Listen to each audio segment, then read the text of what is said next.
और इन्फोसिस के CEO SD Shivlal ने जताई रिटायरमेंट की इच्छा। कंपनी ने शुरू की नए सीईओ की तलाश। इन्फोसिस के संस्थापक सदस्यों में और इन्फोसिस के सीईओ एसडी शिवलाल ने जताई रिटायरमेंट की इच्छा। कंपनी ने शुरू की नए सीईओ की तलाश। इन्फोसिस के संस्थापक सदस्यों में से एक हैं शिवलाल।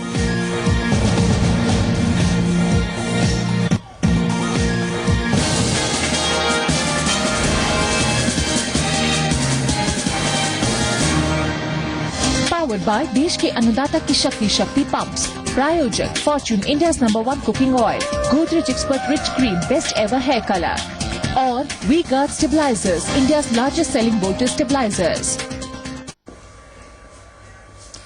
अब कांग्रेस पर एक और गंभीर आरोप लगा है और ये आरोप लगाया है कि खुद प्रधानमंत्री के मीडिया सलाहकार रह चुके संजय बारू ने मनमोहन सिंह को लेकर जबरदस्त खुलासे किए हैं। संजय बारू ने क्या खुलासे किए, आइए आपको दिखाते हैं खास रिपोर्ट, जिसका एक एक चैप्टर प्रधानमंत्री मनमोहन सिंह के कमजोर प्रधानमंत्री होने पर मुहर लगा रहा है। ये किताब किसी और ने नहीं, 4 साल तक मनमोहन सिंह के मीडिया सलाहकार रहे संजय बारू ने लिखी है। The accidental prime minister, the making and unmaking of Manmohan Singh के नाम से आई इस किताब का सार ये है कि सरकार तो मनमोहन सिंह चला रहे थे, लेकिन सारे फैसले सोनिया गांधी कर रही थी। मनमोहन सिंह ने एक तरफ से सोनिया गांधी के सामने सरेंडर कर दिया था। संजय बारू की माने तो गांधी परिवार ने मनमोहन सिंह को 10 साल तक साइलेंट मोड में डाल दिया। कांग्रेस ने प्रधानमंत्री मनमोहन सिंह को पूरी तरह से निष्क्रिय कर दिया था।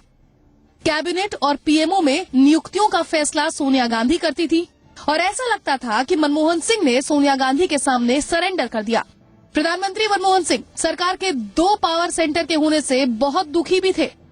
मनमोहन सिंह ने 2G घोटाले के खुलासे से पहले ही ए राजा को मंत्रिमंडल में शामिल करने से मना किया था, लेकिन कांग्रेस और डीएमके के दबाव की वजह से मनमोहन की बात नहीं सुनी गई। जाहिराना तौर पर यह एक विशिष्ट पद के जरिए उच्च आधिकारिक दफ्तर में हासिल की गई पहुंच के व्यावसायिक दुरुपयोग का मामला है। किताब में कई विवरण काल्पनिक हैं, जिन्हें पूर्व मीडिया सलाहकार ने अपनी नजर से रंग दिए हैं। तो क्या 2004 में सोनिया गांधी का प्रधानमंत्री बनने से इनकार करना राजनीतिक तिकड़म थी? क्या एक सोची समझी राजनीतिक चाल थी? किताब में कहा गया है कि सोनिया ने सबसे पहले एक रिटायर्ड तमिल अफसर को पीएम का प्रमुख सचिव बनाने की कोशिश की। फिर सोनिया गांधी ने अपने करीबी पुलक चैटर्जी को पीएमओ में लाने की कोशिश की। पुलक चैटर्जी ने राजीव गांधी के साथ भी काम किया था। पुलक चैटर्जी फिलहाल पीएम के प्रमुख सचिव हैं। किताब में जिस तरीके से सवाल खड़े किए गए हैं वो कहीं न कहीं प्रधानमंत्री मनमोहन सिंह के लिए एक झटके से कम नहीं है। साथ ही सवाल ये भी खड़ा होता है कि क्या कांग्रेस पार्टी और यूपीए सरकार में गांधी परिवार की ही चलती है? ब्यूरो रिपोर्ट, जी मीडिया। को बता दें, संजय बारू एक वरिष्ठ पत्रकार हैं और आर्थिक जगत में इनका जाना माना नाम है। इनके खुलासे पर बीजेपी को बैठे बिठाए एक मौका मिल गया है। पार्टी के नेता मुख्तार अब्बास नकवी ने कहा कि ये तो जग जाहिर सी बात है। अब इनसाइडर ने इस बात पर भी मोहर लगा दी है।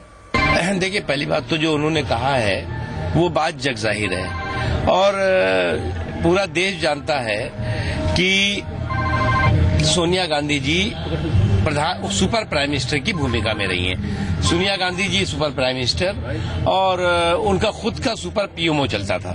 इसलिए ये बात तो सही है कि जो बात जो है वो पूरे जग को मालूम थी वो बात जग जाहिर हो गई है।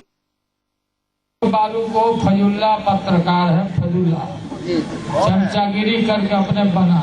वो कौन जो संजय बारू कौन है? प्रधानमंत्री का पूर्व वो था ना पहले, उसको तबरतोड़ तेल मालिश करके बना था। तो वो प्रधानमंत्री मनमोहन सिंह सिख है। माननीय प्रधानमंत्री मनमोहन सिंह है ने 10 साल शानदार ढंग से बिताया। 10 साल बहुत लोग का लाट टपकते रह गया, जूता किया गया। जैसे भी नरेंद्र मोदी का लाट टपक रहा है।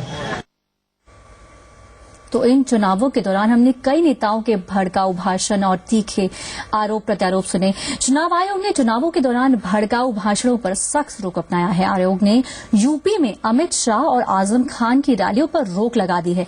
इसके साथ ही चुनाव आयोग ने दोनों के खिलाफ एफआईआर दर्ज करने की भी सिफारिश करी है। दोनों ने ही भड़काऊ भाषण दिए थे, जिनकी चुनाव आयोग से शिकायत की गई थी। नरेंद्र मोदी के सहयोगी बीजेपी नेता अमित शाह ने तो एफआईआर से बचने के लिए हाई कोर्ट का दरवाजा भी खटखटाया था, लेकिन जल्दी ही उन्होंने अपनी अर्जी वापस ले ली थी। अमित शाह ने बदलेवाला और आजम खान ने कारगिल के शहीदों के मामले में भड़काऊ भाषण दिया था। कांग्रेस को आजकल अटल और आडवाणी दोनों याद आने लगे हैं। कभी कांग्रेस अटल बिहारी वाजपेयी को याद करती है तो कभी आडवाणी को। यह अलग बात है कि आडवाणी और अडानी के बहाने तीर जलाया जा रहा है पीएम कैंडिडेट नरेंद्र मोदी पर। अडवाणी जी को निकाल दिया, जसवंत सिंह को निकाल दिया, अडवाणी को निकाल दिया, अडानी को अंदर ले आए। कहते हैं भैया अडानी जी की सरकार चलेगी, बड़े बिजनेसमैन हैं, गुजरात के बड़े बिजनेसमैन हैं, इनको सबका सब पकड़ा दिया। ये क्या कह रहे हैं राहुल गांधी? ये क्या बोल रहे हैं राहुल गांधी? क्या राहुल गांधी के आरोपों में दम है या फिर सनसनी फैलाना चाहते हैं राहुल? अडवाणी को निकाल दिया, अडानी को अंदर ले आए। आरोप नया तो नहीं है, लेकिन राहुल गांधी ने पहली बार किसी कारोबारी का नाम लिया है। अभी तक कांग्रेस पर ही कारोबारियों को बचाने के आरोप लगते रहे हैं, लेकिन अब राहुल गांधी को मोदी के पीछे भी कारोबारी ही नजर आने लगे हैं। दरअसल मोदी के पीछे कारोबारी होने के आरोप सबसे पहले अरविंद केजरीवाल ने लगाए थे। तो क्या माने कांग्रेस के पास मोदी के खिलाफ कोई नया आरोप नहीं है? क्या राहुल गांधी अडानी के बहाने बीजेपी के लौह पुरुष लाल कृष्ण आडवाणी के दुख तीरक को भी छेड़ना चाहते हैं? वैसे आरोप लगते रहे हैं कि मोदी की अडानी ग्रुप की गहरी नजदीकियां हैं, जिसका फायदा अडानी को गुजरात में मिलता रहा है।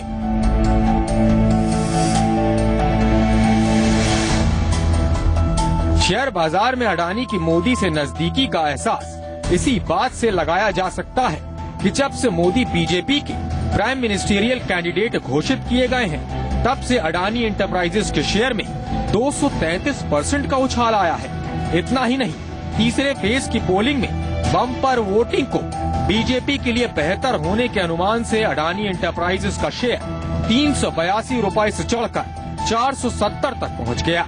शायद अडानी ग्रुप और नरेंद्र मोदी सरकार की इन्हीं नजदीकियों को लेकर राहुल गांधी ने हमला किया है।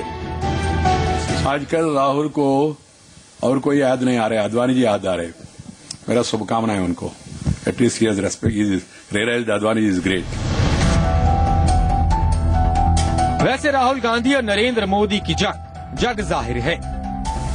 इनकी सोच है कि सिर्फ नरेंद्र मोदी सब कुछ जानता है, सब कुछ समझता है और बाकी किसी को कोई समझ नहीं। वो कह के गए कि मेरे पिताजी ने आईटी रिवॉल्यूशन किया था। अरे शहजादे जी, कुछ तो कम करो यार। क्या इस बार चुनावों में जनता से जुड़े मुद्दों का टोटा है या फिर सब केजरीवाल स्टाइल की हिट एंड रन पॉलिटिक्स करना चाहते हैं? वैसे सारे सवालों का जवाब तो जनता जनार्दन के पास है। ब्यूरो रिपोर्ट, जी मीडिया। कांग्रेस अटल बिहारी वाजपेयी को सियासत में एक बार फिर से खींच लाई है। अटल का सहारा लेकर नरेंद्र मोदी पर निशाना साधा जा रहा है। कांग्रेस की वेबसाइट पर राजधर्म की नसीहत वाले पोस्टर छाए हुए हैं, लेकिन इन सबके बीच बड़ा सवाल ये है कि क्या कांग्रेस के पास मुद्दों का अकाल पड़ गया है? सत्ता का खेल तो चलेगा, सरकारें आएंगी जाएंगी, पार्टियां बनेगी बिगड़ेंगी, मगर ये देश रहना चाहिए। इस देश का लोकतंत्र अमर रहना चाहिए।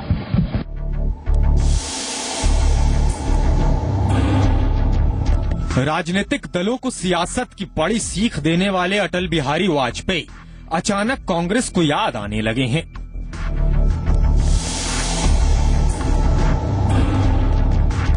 पार्टी की ऑफिशियल वेबसाइट पर अटल जी का पोस्टर छाया है। क्या कांग्रेस पार्टी के भीतर अचानक अटल प्रेम जाग उठा है? नहीं जनाब, ऐसा बिल्कुल नहीं है। दरअसल मोदी पर निशाना साधने में शायद कमजोर पड़ रही कांग्रेस ने अटल जी का सहारा ढूंढ लिया है। चीफ मिनिस्टर के लिए मेरा एक ही संदेश है कि वो राजधर्म का पालन करें। राजा के लिए, शासक के लिए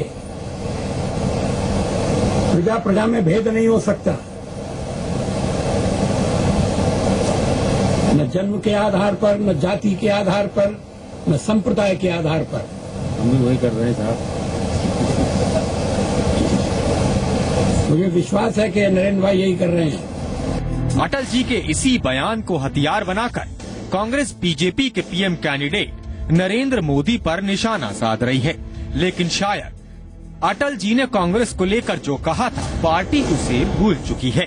पढ़कर दंग रह गया जब मैंने श्रीमती सोनिया जी का भाषण पढ़ा। The BJP led government has shown itself to be incompetent, insensitive, irresponsible, and brazenly corrupt.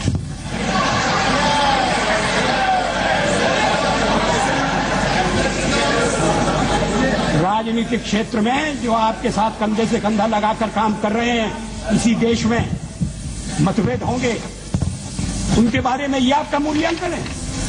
बहरहाल 2014 की सियासी जंग में अटल जी कांग्रेस को भी आ रहे हैं और बीजेपी को भी। दोनों पार्टियां अपने अपने हिसाब से उनका नाम ले रही हैं। ऐसा लग रहा है जैसे दोनों दलों को अब की बारी अटल बिहारी का सहारा है। ब्यूरो रिपोर्ट, जी मीडिया। स्वदेशी जागरण मंच के एस गुरुमूर्ति के एक ट्वीट से आज हंगामा मच गया जब उन्होंने लिखा कि इंफोसिस बोर्ड के मेंबर और आईसीआईसीआई के पूर्व एमडी और सीईओ केवी कामत को वित्त मंत्री बनाने के लिए मुकेश अंबानी ओवरटाइम कर रहे हैं। हालांकि उन्होंने थोड़ी देर बाद ही एक ट्वीट करके खुलासा किया कि उन्होंने ये ट्वीट सिर्फ ये जताने के लिए किया था कि किस तरह से बीजेपी की गलत तस्वीर पेश करने के लिए बाजार में खबरें प्लांट की जा रही हैं। हालांकि कामत और अंबानी की खबर इसलिए भी खास है क्योंकि कामत अंबानी के करीबी माने जाते हैं और उन्होंने धीरूभाई अंबानी को पहला लोन दिया था। 66 साल के कामत इंफोसिस बोर्ड के निदेशक हैं और इंफोसिस के भी चेयरमैन रह चुके हैं। उन्होंने अंबानी भाइयों के विवाद निपटारे में अहम रोल भी निभाया था। गुरुमूर्ति के ट्वीट को इसलिए भी अहमियत मिली थी क्योंकि वो आरएसएस की वित्तीय नीतियों के पैरोकार हैं और बीजेपी में उनकी खासी दखल है। और अब वक्त एक छोटे से ब्रेक का। ब्रेक के बाद आपको दिखाएंगे रियल एस्टेट कंपनी सुपरटेक को बड़ा झटका। छोटे से ब्रेक के बाद।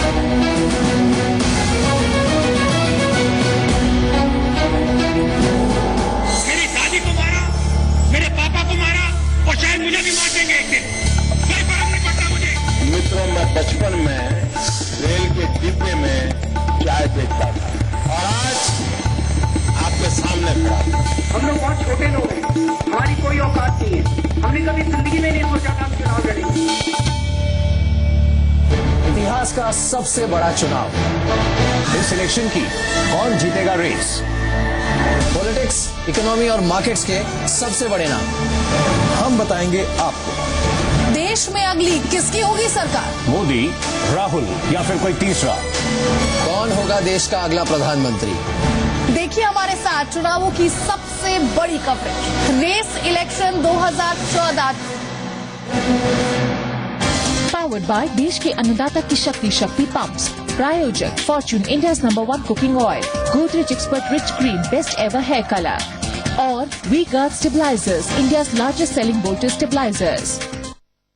दुनिया का सबसे बड़ा लोकतंत्र एक बार फिर अपने लिए एक सरकार चुनेगा। ये मेरे हाथ में तिरंगे के रंग के 3 धागे हैं और ये धागे मेरी कलाई से तब तक नहीं उतरेंगे जब तक मैं इन्हीं हाथों से आने वाले चुनाव में वोट न डाल दूं। ये मेरी शपथ है अपने आप को, अपने वतन को, और मेरी चाहत है कि आप भी इस शपथ में मेरा साथ दें। आपका वोट, आपकी ताकत, अजीम मीडिया इनिशिएटिव। चुनाव से जुड़ी जानकारी के लिए लॉग ऑन करें vote.znews.com। 24 शहरों में 50 से ज्यादा प्रोजेक्ट्स, 25 डिलीवर्ड, 30 से ज्यादा अंडर कंस्ट्रक्शन। इनको देख के मैं ये कह सकता हूँ, if I am the captain of the Indian cricket team, then Amrapali Group is the captain of real estate. Amrapali Group, developing India. ये शेयर बाजार नहीं, शेयर बाजार। यहाँ नहीं है कमजोर दिल वालों का कोई काम। आसान नहीं है इसकी सवारी, इसलिए आपको चाहिए एक सही और सटीक सलाहकार। जानिए हमारे साथ, आपका शेयर है या शेर की खाल में छुपा कोई भेड़िया। कब तक हो इस पर सवाल और कब पर इससे पार, जानिए हमारे एक्सपर्ट से। शेयर बाजार सोमवार शाम 4:30 बजे, शनिवार रात 11:30 बजे और रविवार शाम 5:30 बजे।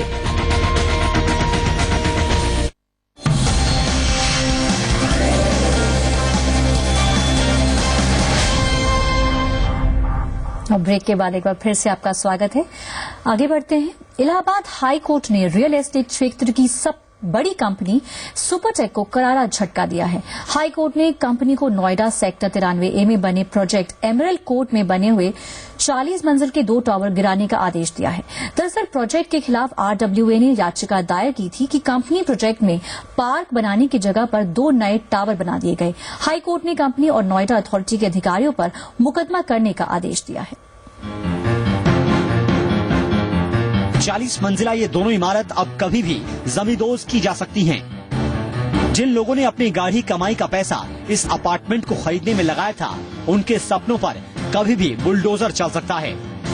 नोएडा के सेक्टर 93A में बिल्डर सुपरटेक के एमराल्ड कोर्ट प्रोजेक्ट में बने 2 टावर को इलाहाबाद हाई कोर्ट ने गिराने का आदेश दिया है। अदालत ने कहा कि अवैध तरीके से बनाए गए अपार्टमेंट के टावर नंबर 16 और 17 के लिए नोएडा अथॉरिटी के अफसरों पर केस चलाया जाए। साथ में उस बिल्डर पर भी केस चलेगा जिसने इसे बनाया है। आज जजमेंट आया है कि दोनों टावर्स इलीगल घोषित किए जाते हैं। दोनों टावर्स को डिमोलिशन किया जाए और जो नोएडा 30 और सुपरटेक की ऑफिसर से कंस्ट्रक्ट करने के लिए इनके अगेंस्ट में एक्शन लिया जाए, इनको प्रोसिक्यूट किया जाए।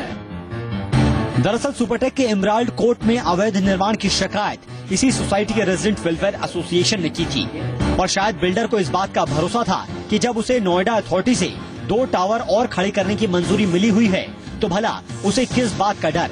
लेकिन बिल्डर सुपरटेक की सारी उम्मीदें धरी की धरी रह गई। सुपरटेक की ओर से ये कहा जा रहा है कि वो अब इलाहाबाद हाई कोर्ट के फैसले को सुप्रीम कोर्ट में चुनौती देगी। हम हाई कोर्ट के फैसले के खिलाफ सुप्रीम कोर्ट जाएंगे। प्रोजेक्ट का कंस्ट्रक्शन पूरी तरह से लीगल है। नोएडा अथॉरिटी ने भी मंजूरी दी है। इलाहाबाद हाई कोर्ट ने बिल्डर सुपरटेक लिमिटेड को साफ साफ कहा है कि जिन टावर को गिराया जाएगा उसमें निवेश करने वाले लोगों का पैसा वो 14% ब्याज के साथ लौटाए। साथ में बिल्डर को 3 महीने के भीतर आदेश पर अमल करना होगा। पर बड़ा सवाल है कि अवैध निर्माण के लिए बिल्डर और नोएडा अथॉरिटी के अफसर जिम्मेदार हैं, तो इसमें आम निवेशक क्यों पिसे। जितेंद्र शर्मा, जी मीडिया, नोएडा। तो कंपनी सुप्रीम कोर्ट का दरवाजा खटखटाएगी, लेकिन इन्वेस्टर्स के लिए बेहद दुखद खबर हो सकती है ये।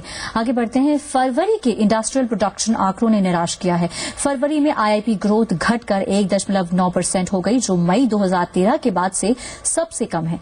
जनवरी में आईआईपी ग्रोथ 0.1% रही थी। हालांकि संशोधित होकर जनवरी में आईआईपी ग्रोथ 0.1% से बढ़कर 0.8% हो गई। वहीं साल दर साल आधार पर अप्रैल फरवरी की आईआईपी ग्रोथ 0.9% से घटकर 0.1% हो गई।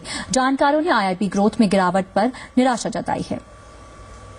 मेरा अनुमान 0.2% था और उससे ये काफी डिप्रेसिंग नंबर है और ये तो क्लियर है कि जो गिरावट आई है वो प्राइमरीली मैन्युफैक्चरिंग आउटपुट में आई है। इसका मतलब यही है कि जो पूरे साल में हम रिसेशन देख रहे हैं ये सेक्टर में, वो फरवरी में भी जारी रहा है। Now this IIP, which is depressing, I agree with your fellow panelists. I mean, this is dampening and depressing news. And given the prospect that the market may just have overhyped the possibility that Modi, number one, gets a big majority or gets a majority of some kind, and number two, can start delivering. Now, if that doesn't happen, if next month at this time. तो अब बात करते हैं भारतीय बाजारों की। बाजार में आज